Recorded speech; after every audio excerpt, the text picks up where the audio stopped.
जन्मवाया हो म्हणून जगद्गुरु तुकोबराय मानवी देहामध्ये आल्यानंतर प्रत्येक माणसाला प्रत्येक व्यक्तीला उपदेश होऊन एकच सांगतात की देवाची भक्ती करा, देवाचं नामस्मरण करा. जीवन जगत असताना महाराज या मृत्यू लोकामध्ये आल्यानंतर ज्या व्यक्तीने ज्या माणसाने महाराज आजपर्यंत भगवंत प्राप्तीचा मार्ग जर केला नसेल तर अजून तरी सावध व्हा. सावध सावधान वाचा बोले नारायण. हो कारण हा आपल्याला एवढा सुंदर नरदेह दिला भाऊ कशासाठी? औट हात का मानव देहा भगवान ने तुझे दिया, खाया पिया सुख से सोया नहा तो जमाना खोया. कशासाठी दिला देह? राम भजन को दिया कमल मुख राम भजन को दिया, राम भजन को दिया कमल मुख राम भजन को दिया, कमल मुख राम भजन को दिया, राम भजन को दिया कमल मुख राम भजन को दिया. माया पिया सुख दे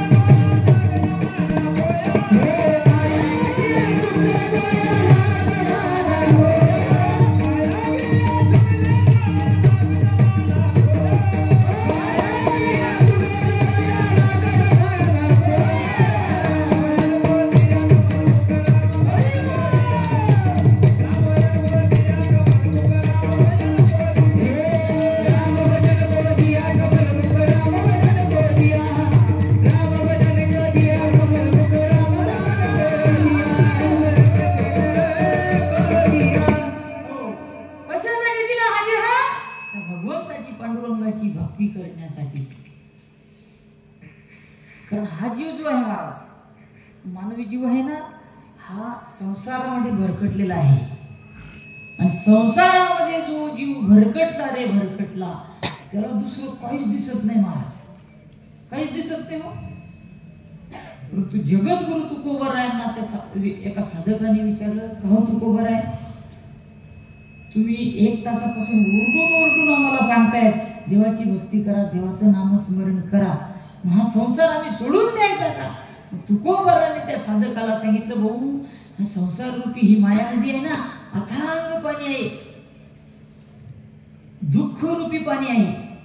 तुम्ही जर का त्या पांडुरंगाची भक्ती केली नाही, साधना केली नाही तर या अथांग या समुद्रामध्ये माया रूपी नदीमध्ये भयानक दुःख रूप पाण्याची लाट येणार आणि त्या पाण्याच्या लाटीमध्ये तुम्ही इतक्या दूर होऊन जाशाल तर त्या देवाचा आणि तुमचा कुठलाही संबंध राहणार नाही.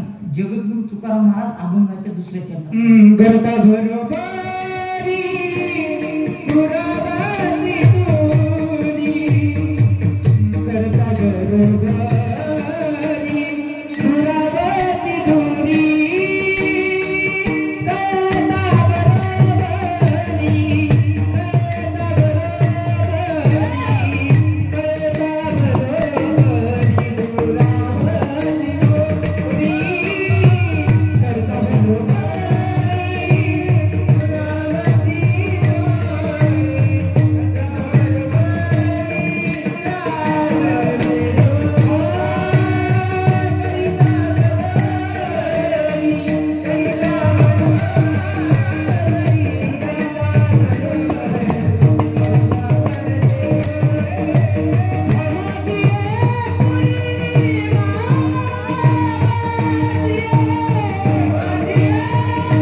दुरावशी दूरी भवाची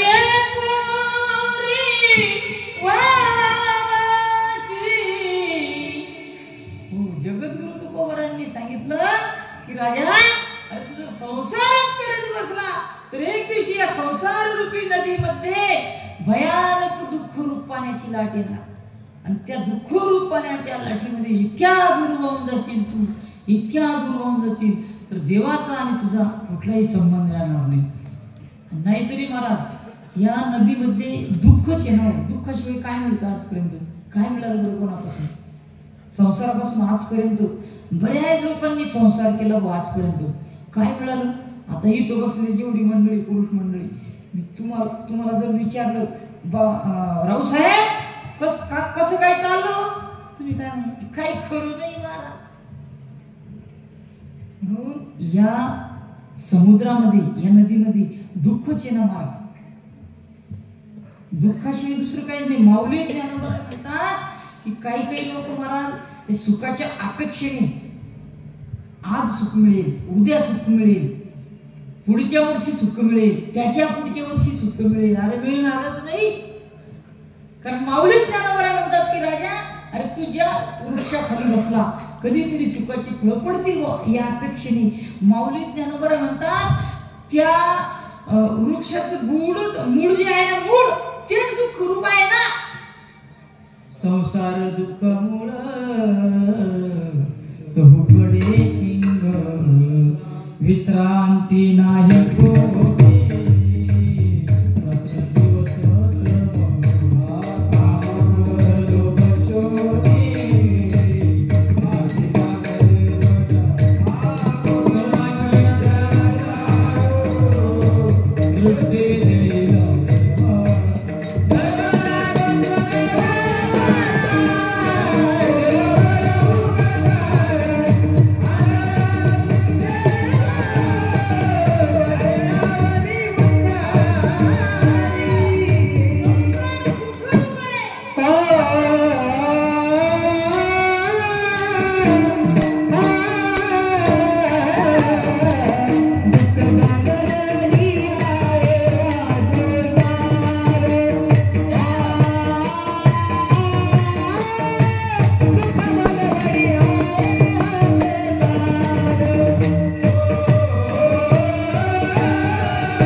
असे महाराज मंडळी जर कीर्तनाला 7 मी तरी म्हणतो 100 असं एक असण्यापेक्षा 5च पाहिजे.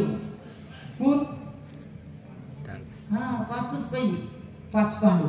म्हणून बघा मला फक्त सांगायचं येतं महाराज. आणि शक्यतो बऱ्याच ठिकाणी कीर्तनाला गेल्यानंतर शिंगल कीर्तनाचा टाळा बसत नाही, परंतु या मंडळीचे आभार मानावे लागतील महाराज लोकांचे. काय सुंदर गोड प्रमाण देतात महाराज. आवाज प्रमाण जेवढं गोड देतात त्या प्रमाणापेक्षा आवाज जास्त गोड आहे महाराजांचा. खूप गोड.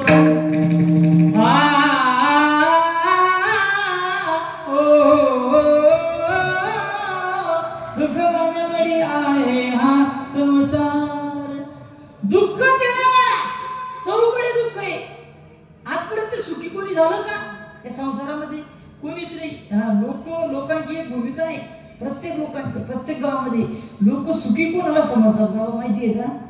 ज्या माणसाजवळ भरपूर संपत्ती, इस्टेट, मोकार इस्टेट, मोटर, गाडी, बंगला, पैसा सर्व काय असेल नसेल त्याला लोक सुखी समजतात. पैसेवाले सुखी राहतात का?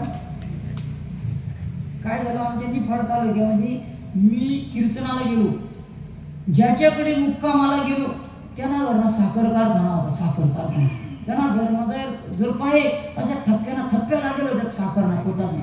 पण डॉक्टरने त्याला एक सांगितलं होतं, रावसाहेब तुम्ही फक्त साखरकडे पावानं खावानं. हा सांगा काय सुख असेल? लोक पैशावाल्याला सुखी समजतात. बरं तुमची आणखी गोष्ट जाऊ द्या. हे महिला मंडळ मावशी खरं सांगा माऊली, मी तुमच्या मुलासारखा आहे, लेकरासारखा आहे, खरोखर उत्तर द्यायचं. तुम्ही तुमच्या बाईमध्ये कोणाला सुखी समजतात माहिती आहे का? ज्या बाईच्या अंगावरती भरपूर दागिने, हातामध्ये, कानामध्ये, नाकामध्ये, पायामध्ये दागिने, जेवढे दागिने ज्या बाईकडे जास्त त्या बाईला तुम्ही सुखी समजतात. बरोबर आहे का नाही? तुम्ही जप्पी जाईल का?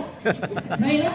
मी काय विचारतोय, ज्या बाईच्या अंगावरती भरपूर दागिने त्या बाईला तुम्ही सुखी समजतात. पण मला सांगा मावशी, खरं सांगा, ज्या बाईच्या अंगावर भरपूर दागिने ती बाई सुखी का दुखी? खऱ्या अंतःकरणाने सांगायची. दुखी ना? मग आता एक करा, आता कीर्तन झालं, तुम्ही कुठलं समजेल?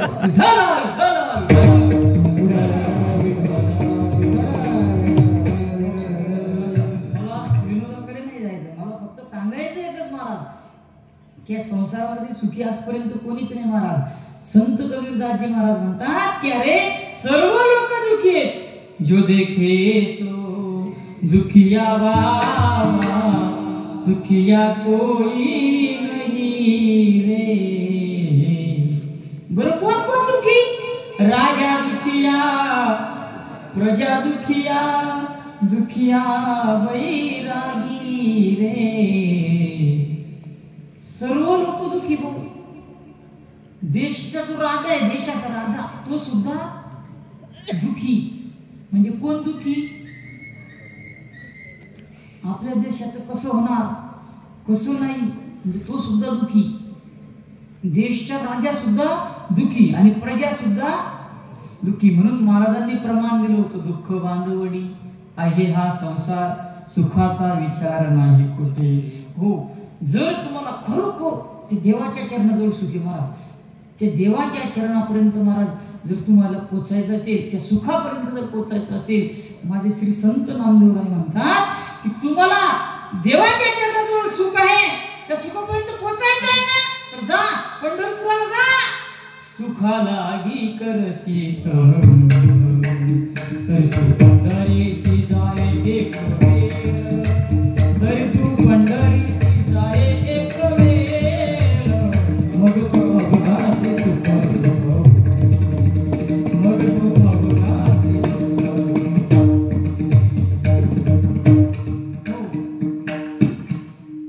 देवाच्या चरणाजवळ सुख आहे असं मी सांगतो. हे थोडं बाजूला राहू द्या भाऊ, पण याला पाठपुरावा जर बघितला, 4 वेद, 6 शास्त्र, 18 पुराण यांचा सगळ्यांचं बोट जर बघितला, कोणाकडे आहे? त्या प्रभू परमात्म्याकडे. सहुवेदी जान सगळे शास्त्र कारण, 18 हे पुराण हरिशी गाते. हो, सुखाची व्याख्या सांगत असताना जर बघितलं महाराज, 4 वेद, 6 शास्त्र, 18 पुराण यांचं सर्वांचं बोट कोणाकडे आहे? त्या प्रभू परमात्म्याकडे आहे. यदा कदाचित तुम्ही एखाद्या कीर्तनामध्ये 4 वेद कोणते, 6 शास्त्र कोणते, 18 पुराण कोणते नावासकट ऐकले असतील किंवा नसतील, मी तुम्हाला 18 पुराणांचे नाव सांगतो, पूर्ण पुराणांची. ऐका, वेद किती आहेत काका? 4 आहेत. ऋग्वेद, यजुर्वेद, सामवेद आणि अथर्ववेद. कारण झालं काय माहितीये का, पूर्वीचा काळ माझ्या माऊली ज्ञानोबरायांनी गावातील निर्बुद्ध प्राणी त्याच्या मुखातनं वेद बोलवला होता. निर्बुद्ध प्राणी कोण? म्हणजे ज्याला डोकानाच वागता नाही असा प्राणी कोणता? रेडा. बरोबर, म्हशीचा पुत्र. रेड्यामुखी वेद बोलविला, गर्भध्वजाचा हरविला, शांती रूपे प्रगटला ज्ञानोबा माझा, साधकाचा माय बाप दर्शने हरे सर्वाभूती सुखरूप ज्ञानोबा माझा. माऊली ज्ञानोबांनी त्या रेड्यावरती कृपा केली, रेड्यावरती कृपा. आणि रेडा वेद बोलला. कोणता वेद बोलला? ऋग्वेद. किती वेद आहेत काका? 4. ऋग्वेद, यजुर्वेद, सामवेद आणि अथर्ववेद. 6 शास्त्र आहेत. 6 किती मोजत चला तुम्ही. मी पटपट सांगतो थोडं. वेदांत शास्त्र, सांख्यशास्त्र, योगशास्त्र, न्यायशास्त्र, मीमांसा शास्त्र आणि वैशेषिक शास्त्र. किती झाले? 6. पुराण किती आहेत? पुराण 18. 18 पुराण आहेत. तुम्हाला 18 पुराणांची नावं सांगतो मी फटाफट फटाफट. आणि इथं बसली जेवढी मंडळी, पुरुष मंडळी काही जास्त बसली नाही. मी तुम्हाला सांगून देतो की कीर्तन झाल्यानंतर मी तुम्हाला आता 18 पुराणांची नाव, पूर्ण कोणतं पुराण कशाला म्हणतात 18 पुराणांची नावं सांगतो. परंतु कीर्तन विराम झालं की जो मला कोणी 9 पुराणाची नावं सांगेल मी त्यांना 5,000 रुपये मी दक्षिणा देईल. चालेल का? तुम्ही जो बिघायचं म्हणता नाही ना? मोजा 18 पुराणांची नावं. हा, मी सांगतो, तुम्ही सांगा 9 पुराणांची नावं. पण एक पत्ते पाळा, मोबाईल मध्ये कोणी रेकॉर्डिंग करू नका बरं. म्हणजे तुम्ही मनीची राईट असता असं काही कोणी करू नका. मोजा 18 पुराणांची नावं. विष्णु पुराण, शिवपुराण, वराह पुराण, वामन पुराण, गरुड पुराण, नारद पुराण, अग्नि पुराण, ब्रह्महत्य पुराण, ब्रह्मांड पुराण, मत्स्य पुराण, कर्म पुराण, ब्रह्म पुराण, पद्म पुराण, लिंग पुराण, स्कंद पुराण, भविष्य पुराण, भागवत पुराण, मार्कंड पुराण. झाले 18. 9. हो काका 9 नाही हो. ही जलम होती जलम. बरं झालं तुम्हाला स्लो सांगतो. तुम्हाला ही जलम होती, तुम्हाला पॅसेंजर मध्ये नेतो. मोजा परत. विष्णु पुराण, शिवपुराण, वराह पुराण, वामन पुराण, गरुड पुराण, नारद पुराण, अग्नि पुराण, ब्रह्महत्य पुराण, ब्रह्मांड पुराण, मत्स्य पुराण, कूर्म पुराण, ब्रह्म पुराण, पद्म पुराण, लिंग पुराण, स्कंद पुराण, भविष्य पुराण, भागवत पुराण आणि मार्कंडे पुराण. किती झाले? 18. हो. मला आता मुद्दा काय सांगायचा? 4 वेद, 6 शास्त्र, 18 पुराण यांचं सर्वांचं जर बोर्ड बघितलं कोणाकडे? त्या प्रभू परमात्म्याकडे आहे. म्हणून 14 वेद जाण, 6 शास्त्री कारण, 18 हे पुराण हर्षियाती. नाही तर बिलकुल या संसारामध्ये सुख नाही. सुखी कोणीच नाही. या भव नदीमध्ये जर बघितलं महाराज, अथांग पाणी पाणी आहे. परंतु ते कसं आहे? सर्व दुःखरूपच पाणी आहे. आणि या दुःखरूप नदीतनं, समुद्रातनं तरुण पैलतीराला ज्याला जायचं असेल त्याने भगवंताचं चिंतन करा. कारण भव करावया उत्तम हे नाव, भिजून येते पाव हात काही. नाहीतरी महाराज या नदीतनं, माया नदीतनं ज्यांना तरुण जायचं असेल ना, भगवान परमात्म्याने सांगितलं अर्जुना, या मृत्यू लोकामध्ये, या दुःखरूप नदीच्या पाण्यात ज्यांना तरुण जायचं असेल तर मृत्यू लोकामध्ये फक्त माझं नामस्मरण शिल्लक आहे. येथे एक लीला तरले, जे सर्व भावे मज भजले, तया इलची थडी सरले माया जाळ. हो.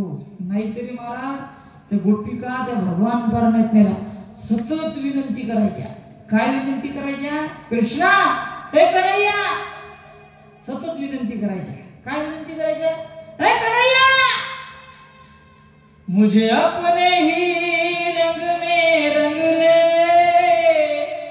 मेरे यार सावरे. काय म्हणायच्या तो गोपिका? मुझे अपने ही रंग में रंग ले, मेरे यार सावरे. ऐसा रंग तू रंग दे सावरिया, जो उतरना जन्म जन्म तक, नाम तू दे कन्हैया मेरे सारे बदन पर, मेरे जीवन की नैया ले जा। ही नौका आहे नौका, देवाला म्हणायच्या मेरे जीवन की नैया ले जा उस पार सावरे, मुझे अपने ही रंग में रंग ले मेरे